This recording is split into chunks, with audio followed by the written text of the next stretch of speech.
Ito yung matagal ko na hinintay mga idol, yung Giant Pugita season po. Actually mga idol, ngayon lang ako nakatry ng ganito kalaki yung mga pugita na nahuli ko. At hindi lang yun mga idol, iba't ibang klase pa yung mga nahuli natin. At special din. Kaya samahan nyo ako mga idol. Huwag nyo pong kalimutan na i-follow at like and share. At mag-heart lang po sa video na ito para ma-notice ko po kita.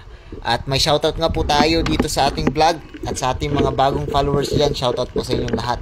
At eto na nga sa unang dive natin mga idol, ito agad yung sumalubong sa atin. Itong Giant Pugita. Actually mga idol, makang maliit lang tingnan.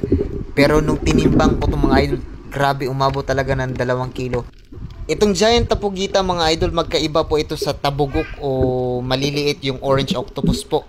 Kasi nga, mga 1 kilo lang po aabot yung mga orange octopus. Unlike po dito, naaabot po ito ng 3 hanggang 4 po na kilo itong pugita na ito. At eto na nga, kinagat ko na nga yung pugita mga idol, pero sobrang laki ng ulo, kaya medyo nahirapan ako.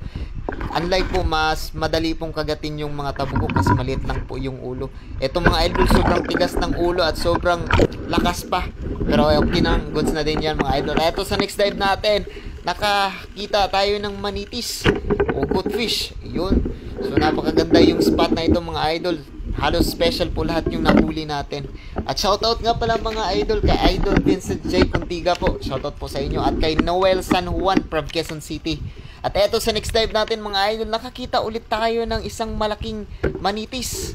Yun, nasa mga 200 grams po. So good size na din ito. At shoutout nga pala kay Raymo Ritada from Negros Oriental. At kay Idol Dina Kalipay from Batangas City. At kay Idol Inday Gunding from Masbate. So, maraming salamat po sa pagsubaybay mga idol. At shoutout din kay Idol Ronel Retobado from Masbate din. At eto sa next dive natin mga idol, nakakita ulit tayo ng isang Giant Pugita ulit. So, kaso lang mga idol, medyo nahirapan ako kasi nga hinablot agad yung camera ko nung pagpana ko sa pugita. Kaya sobrang lakas, actually sobrang lakas itong mga pugita mga idol. Kasi nga kapag kumapit sa iyong katawan itong pugita na ito, ang hirap tanggalin. Kaya nga medyo maingat ako dito. Actually hindi naman ito nangangagat, kaso lang medyo malakas nga lang itong pugita na ito. At shoutout nga pala kay Idol Jojo Ilgana Impas. At kay Idol Pug Sean. At kay Idol Ramon Jr. Patricio. Shoutout po sa inyong mga idol. At eto sa next dive natin mga idol, nakakita agad tayo ng isang tawag dito sunghan o unicorn fish. So, napaka good size. Alam nyo, itong favorite ko mga idol sa inihaw, itong unicorn fish na ito o sunghan na tinatawag dito sa amin. So, dito, bihira na lang sa amin itong sunghan na ito mga idol. So, mas marami dito sa Palawan. At medyo dito sa amin, bihira na lang po ito nakikita. At shoutout nga pala mga idol kay Gmar Swanner at kay Idol Aaron Dangerous Tolon. Shoutout po sa inyo mga idol. At eto sa next dive natin, nakikita tayo ng nagmimistulang bato ng cuttlefish. So yun. So pag ganyan mga idol, pag hindi ka masyadong tawag dito sa amin na abtik o hindi ka masyadong nagbabantay po kapag ganyan yung cuttlefish, hindi mo madaling makita.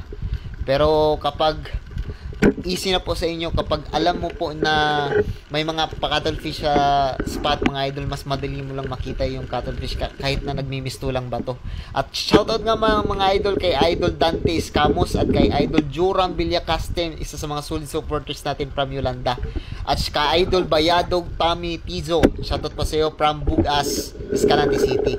At eto mga idol nga, may lumublob sa buhangin na katambak. So, bihira lang itong mga idol na sa spot na ito nadaanan ko. Kaya buti na lang, mas marami palang katambak dito sa spot. Kaya ito na lahat nyo na kita natin mga idol at pakita ko sa inyo yung mga nahuli natin. Ito yung Giant Pugita. Actually mga idol, malapit po 3 kilo yung dalawa na yan. Gusto ko nga pala i-shoutout habol mga idol sa Idol Dale Bolo Paglinawan po. Shoutout po sa inyo, sa ating solid supporters, nasa ibang bansa na po. At ingat ka po dyan, good health po. At lalo na po sa ating mga solid supporters dyan, maraming salamat po sa support. At don't forget to follow, like, and share para ma-shoutout ko pa yung next vlog.